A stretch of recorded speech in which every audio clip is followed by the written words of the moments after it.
సరే మీరు అడిగినారు కాబట్టి చెప్పాల్సిన ధర్మం ఉంటుంది కాబట్టి చెప్తాను నేను. కానీ నేను జనరల్గా వ్యక్తిగత విమర్శలకి ఇష్యూస్ మీద మాట్లాడతాను కానీ వ్యక్తిగత విమర్శలకు నేను పోను. కాంగ్రెస్ పార్టీలో ఒక వ్యక్తి చెప్తే టికెట్ ఇచ్చిండ్రు, ఒక వ్యక్తి చెప్తే టికెట్ ఇవ్వలేదు, ఒక వ్యక్తి వ్యతిరేకం చేస్తే టికెట్ రాలేదనేది నాకు తెలిసి ఎక్కడ కూడా ఉండదు.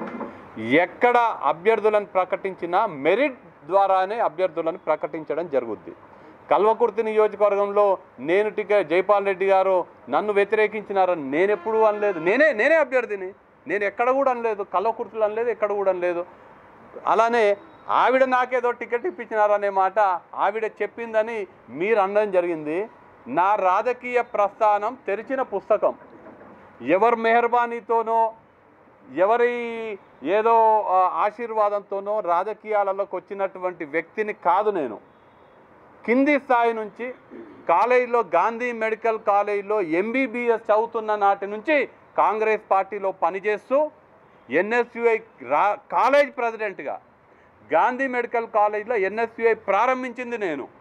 ఎన్ఎస్యుఐని గాంధీ మెడికల్ కాలేజీలో ప్రారంభించి ఆ ఒక్క మెడికల్ కాలేజీలో ప్రారంభించిన తర్వాత రాష్ట్రంలో ఉన్నటువంటి మిగతా మెడికల్ కాలేజీలలో కూడా ఎన్ఎస్యుఐని తయారు చేసి ఎన్టీఆర్ హెల్త్ యూనివర్సిటీకి నేను ఇన్ఛార్జ్గా ఉండి, అరే ఈ పిల్లగాడు ఒక కాలేజీలో ఎన్ఎస్యుఐ తయారు చేసి మొత్తం యూనివర్సిటీలో ఎన్ఎస్యుఐని తయారు చేసినని శబాష్ అనిపించుకొని రాష్ట్ర ఎన్ఎస్యుఐ ప్రధాన కార్యదర్శి అయ్యి, ప్రధాన కార్యదర్శిగా నేను చేసిన పనిని గుర్తించి రాహుల్ గాంధీ గారు నన్ను ఎన్ఎస్యుఐ అధ్యక్షునిగా చేసిన తర్వాత యువజన కాంగ్రెస్కి ఎన్నికలు జరిగితే నేను ఎన్ఎస్యుఐలో పనిచేసిన దానికి ప్రతిఫలంగా నేను మొత్తం రాష్ట్రంలో నెట్వర్క్ ఏర్పాటు చేసుకుంటే సీనియర్ నాయకులు అందరూ కూడా చాలామంది పెద్ద పెద్ద వ్యక్తులు నాకు వ్యతిరేకంగా పోటీ చేసి చాలామంది ఎంపీల కుమారులు, ఎమ్మెల్యేల కుమారులు, మాజీ ముఖ్యమంత్రుల మనవళ్ళు ఎంతోమంది పోటీ చేస్తే అందరికి వచ్చిన ఓట్ల కన్నా రెట్టింపు ఓట్లతోటి ఎన్నికల్లో ప్రత్యక్ష ఎన్నికల్లో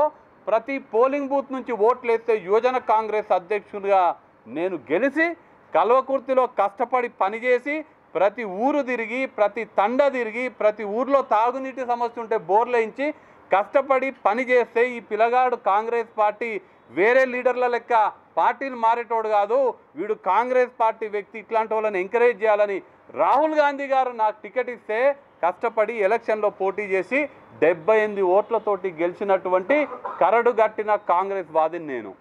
నా మీద నా రాజకీయ ప్రస్థానం తెరిచిన పుస్తకం లాంటిది. ఎవరైతే నాకు అసెంబ్లీ కల్వకుర్తిలో టికెట్ ఇప్పించినారని చెప్తున్నారో వారికి నా రాజకీయ ప్రస్థానం గురించి, వారి రాజకీయ ప్రస్థానం గురించి చర్చించడానికి బహిరంగ చర్చకి నేను సిద్ధంగా ఉన్నానని ఈ సందర్భంగా నేను తెలియజేస్తున్నాను. నేను ఎప్పుడు కూడా ఎవరి మీద వ్యక్తిగత విమర్శలకి పోలేదు. మీరు ప్రశ్న అడిగినారు కాబట్టి సమాధానం చెప్పాల్సిన బాధ్యత నాకుంది అన్న విషయం తెలియజేస్తూ, ఎప్పుడైనా కానీ ఎక్కడైనా కానీ నాకు కాంగ్రెస్ పార్టీలో ఏ అవకాశం వచ్చినా నేను చేసిన పని ద్వారా, నేను పడ్డటువంటి కష్టం ద్వారానే నాకు అవకాశం వచ్చింది అనే విషయాన్ని నేను మీకు అందరికీ ఇప్పుడే కాదు, నేను చాలా సందర్భాల్లో చెప్పిన, ఎప్పటికైనా కానీ అందరి లీడర్ల లెక్క కాదు, నేను ఎప్పటికైనా కానీ వేరే వాళ్ళ లెక్క పూటకొక పార్టీ మారి స్వలాభం కోసం పూటకొక పార్టీ మారే వ్యక్తిని కాదు.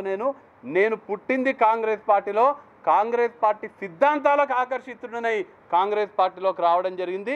రాజకీయాల్లో ఉన్నంత వరకు కాంగ్రెస్ పార్టీలోనే ఉంటా, తుది శ్వాస వరకు నాది కాంగ్రెస్ పార్టీ. నా భుజాన ఉండేది 3 రంగుల కండువా, నా గుర్తు ఎప్పటికైనా చెయ్యి గుర్తే అనేది నేను మళ్ళీ కూడా చాలా స్పష్టంగా చెప్పదలుచుకున్నాను.